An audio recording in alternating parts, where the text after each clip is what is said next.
Everyone, welcome back to a new blog. এখন বাজে 11টা 15। আমাদের ব্রেকফাস্ট হয়ে গেছে। আজকে সবাই আমরা ব্রেকফাস্টে ছাতু মুড়ি খেয়েছি। আমাদের আসলে সব রুটিন পথ তো পুরো ঘেটে গেছে। আমি তো ইন্টারমিটেন্ট ফাস্টিং করি, এখন সেটাও প্রায় দিনই হচ্ছে না। মানে এই ঘরের জন্য আমরা প্রায় এদিক ওদিক যাতায়াত করছি, এই জন্য অনেক কিছু মিস হয়ে যাচ্ছে। কালকে বিকেলেই যেরকম জয়ের অফিস শেষ হওয়ার পরে আমরা একবার গেছিলাম ঘরটাতে, মানে মাপযোগ করতে। আমাদের ঘরটা এমনি, ফ্ল্যাটটা এমনি অনেকটা বড়, 3.5 বিএইচকে ওটা, কিন্তু আমাদের যে মাস্টার বেডরুমটা আছে ওটা সাইজে একটু ছোট। তো আমাদের এই যে ঘরটা আছে, মানে যেটা আমরা রেন্টে থাকি, তো আমাদের বেডরুমটাতে কি ব্যালকনিটা ঢুকিয়ে দিয়েছে, ওই জন্য বেডরুমটা অনেকটা বড়, কিন্তু ওখানে ব্যালকনি আলাদা, বেডরুমটা একটু ছোট দিয়ে। ওই জন্য আমাদের এই খাটটা হচ্ছে কিং সাইজের। তো আমরা ভাবছি খাটটা ঢোকালে ওটা অনেকটা ছোট হয়ে যাবে, আর কিছু জায়গা বাঁচবে না। তো ওই মাপজোপ নানা রকম চলছে এখন জীবনে, যে কি করা যাবে। খাটটা তাহলে কুইন খাট করাবো, এইটা তাহলে গেস্ট রুমে রেখে দেবো, এরকম নানা রকম ভাবছি। মানে এটা আমার মানে বিয়ে পারপাসে কেনা খাট, তাই খাটটাকে বিক্রি করতেও চাইছি না। তো কি করব না করবো, ওই মাপজোগ করতে গেছিলাম। কিচেনের এরিয়াটা, ফ্রিজটা ওখানে ধরবে কিনা, এছাড়া নানা রকম মাপজোগ করতে কালকে আমি আরো জয় গেছিলাম। মাথায় এখন এত কিছু ঘুরছে, দিয়ে ওই করতে করতে আসতে অনেকটা লেট হয়ে গেছিল। যাই হোক, তো এখন রান্না বসিয়ে দিয়েছি। গাম্বু বাজার থেকে বেশ কিছু জিনিস এনেছে, দেখায় তারা কি কি এনেছে।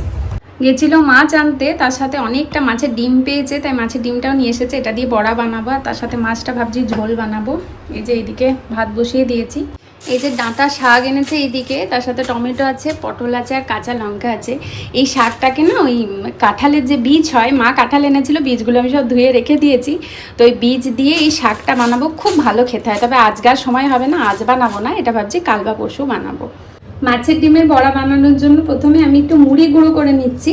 এই মুড়ি গুঁড়ো দিলে মাছের বড়াটা খুব মুচমুচে হয়। অনেকে দেখেছি এর জায়গায় চিড়েও দেয়, চিড়েকে ধুয়ে ভিজিয়ে ওর মধ্যে দেয়। এইটা আমি মায়ের কাছে শিখেছি, এটা খুব ভালো হয় মাছের বড়াটা। তো আমি মুড়ি গুঁড়োই দেবো। তো আগে গুঁড়ো করে নিয়ে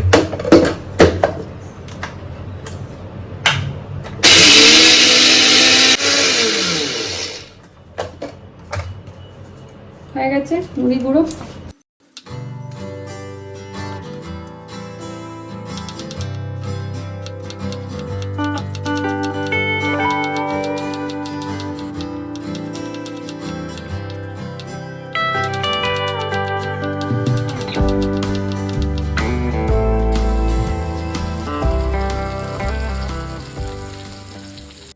মাছের ডিমের বড়াতে আমি অনেকটা পেঁয়াজ দিই, একটু বেশি বেশি পেঁয়াজ দিই। আমাদের মাছের ডিমের বড়াটা খুব ভালো লাগে। এই যে লম্বা লম্বা করে কেটে নিয়েছি পেঁয়াজগুলো। কিছুটা রাখবো মাছের ঝোলের জন্য, আর বাকিটা দিয়ে দেবো মাছের ডিমের বড়াতে।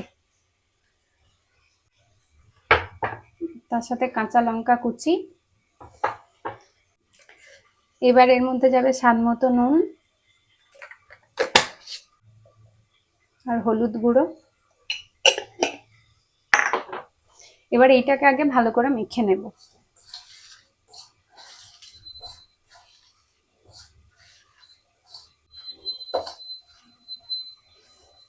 মেখে নিয়েছি ভালো করে। এবার এর মধ্যে মাছের ডিমটা দিয়ে দেব।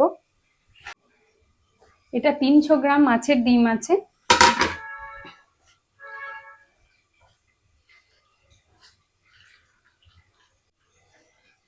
এবার এর মধ্যে আগে মুড়ি গুঁড়োটা দিয়ে মেখে নিই, তারপরে পরিমাণ মতো একটু বেসন দেব।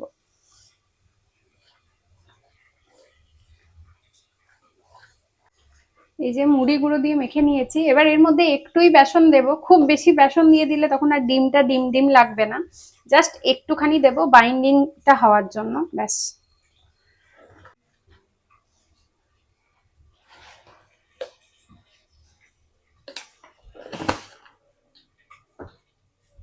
অল্প মতো বেসন দিয়েছি, এটা দিয়ে এবার মেখে নেব। প্রথমে এখানে 3টে মাছের ডিমের বড়া ভাজতে দিয়েছি। এইটা আগে 3জনা খেয়ে টেস্ট করবো যে নুনটা ঠিক হয়েছে কিনা, তারপরে বাকিগুলো ভাজবো। আর এদিকে মাছটা দিয়ে হবে আলু পটল দিয়ে ঝোল। মাছ ভাজা হয়ে গেছে, এখানে আলু পটলও ভাজা হয়ে গেছে। এবার এটা ঝোলটা তৈরি করলেই হয়ে যাবে।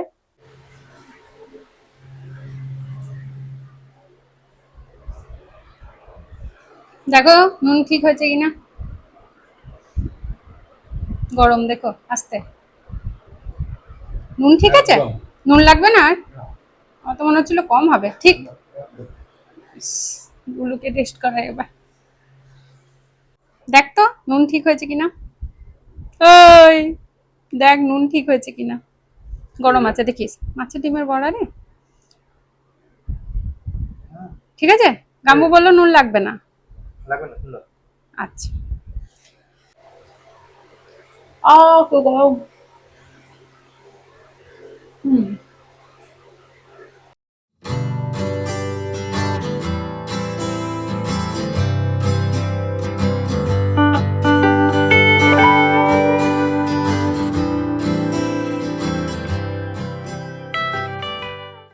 রান্না বান্না কমপ্লিট। এই যে এখানে আছে মাছের ঝোল আলু পটল দিয়ে, এখানে ভাত, এখানে আছে মাছের ডিমের বড়াগুলো। এগুলো অবশ্যই আজকে একদিনেই খাবো না, এটা পরে একদিন আমি এই বড়াটা দিয়ে টক বানাবো তেঁতুল দিয়ে, খুব ভালো খেতে হয়। আর এইখানে কটা আলুর চিপস আছে, আমার মা দিয়ে গেছিলো এটা। এই বড়াগুলো ভাজতে গিয়ে অল্প তেল বেঁচেছিল, তো কটা চিপস ভেজে দিয়েছি।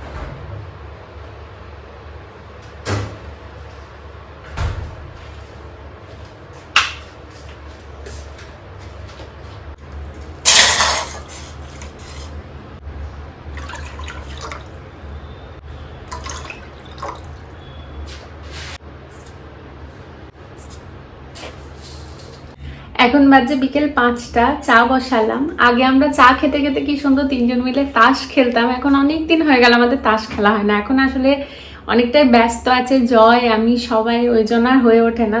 আস্তে আস্তে আবার শুরু করব সবকিছু। আগে আমি আর গাম্বু অনলাইনে লুডো খেলতাম একসাথে, কিন্তু গাম্বু এখন আর আমার সাথে খেলে না। তার কারণটা হচ্ছে আমার সাথে গাম্বু খেললে গাম্বু শুধু পুট পড়ে আর আমার ছক্কা পড়ে, আর আমি শুধু গাম্বুকে কেটে দিই। ওই জন্য গাম্বু আর যার সাথেই খেলুক, আমার সাথে গাম্বু কোনো মতেই খেলবে না।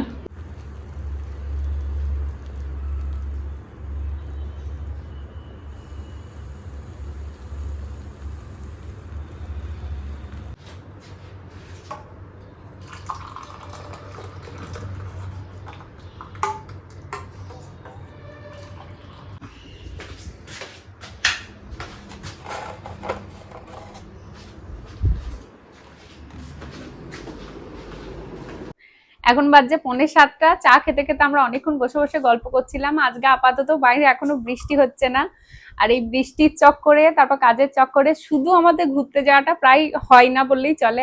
এখন আমাদের মুড হয়েছে, কাজ অনেক আছে কিন্তু কাজগুলোকে বাদ দিয়ে আপাতত এখন আমি আর জয় একটু হাওয়া খেতে বেরোচ্ছি। আমি রেডি হয়ে বসে আছি, এখন জয় রেডি হচ্ছে, ও রেডি হলে তারপর বেরোবো।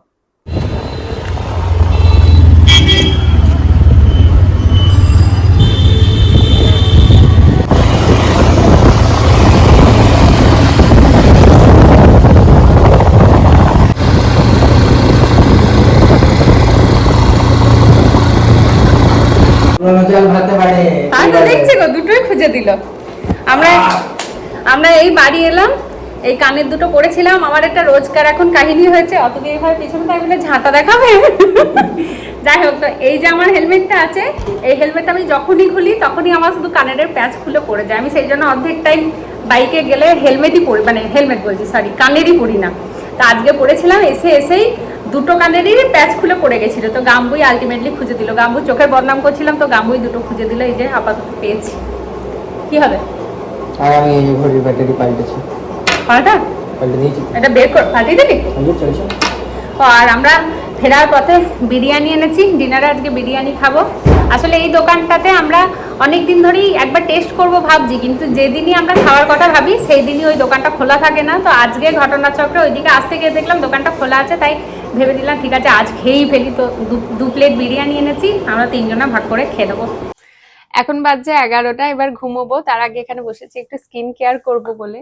আর বিরিয়ানিটা আমাদের একদম ভালো লাগেনি, মানে আমাদের ওরকম কেওড়া গোলাপ জল দেয় বিরিয়ানি খুব একটা ভালো লাগে না। তো আমার হায়দ্রাবাদি স্টাইলে বিরিয়ানিটা আমাদের সবারই খুব ভালো লাগে। এখানে বারবিকিউ নেশনে একটা বিরিয়ানি পাওয়া যায়, চিকেন টিক্কা বিরিয়ানি বলে, তো ওইটা হায়দ্রাবাদি স্টাইলে বানাই মোটামুটি। তো এখানের মধ্যে আমাদের ওই বিরিয়ানিটাই মোটামুটি ভালো লাগে। যাই হোক, এখন স্কিন কেয়ার করি। ফেস ওয়াশ দিয়ে আমি মুখটা ধুয়ে এসেছি, এবার এই ফেস অয়েলটা লাগাবো। আমি তো এইটাই বহুদিন ধরে লাগাচ্ছি, মানে যবে থেকে কিনেছি এইটা ছাড়া আমি রাতে আর কিচ্ছু মাখি না। শেষ হয়ে এসেছে, আর এইটুকু মতো আছে, আর একটা অর্ডার করতে হবে।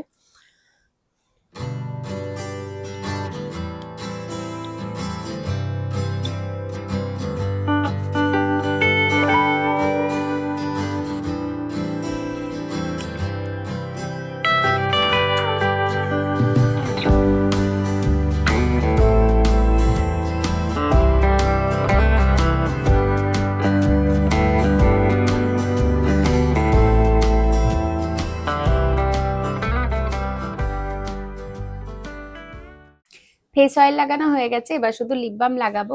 আমি টিন্টেড লিপ বাম কখনোই ইউজ করি না। যখন স্কুল টাইমে ছিলাম তখন আমি টিন্টেড লিপ বাম ইউজ করতাম। এখন আমি প্রথমের দিকে ইউজ করতাম আরাথার একটা লিপ বাম।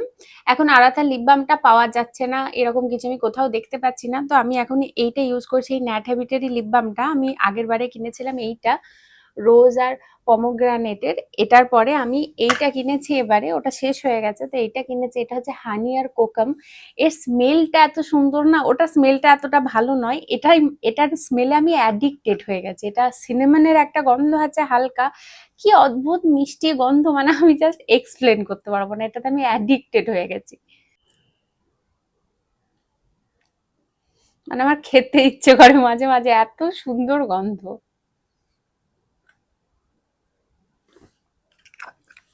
ব্যাস, ডান।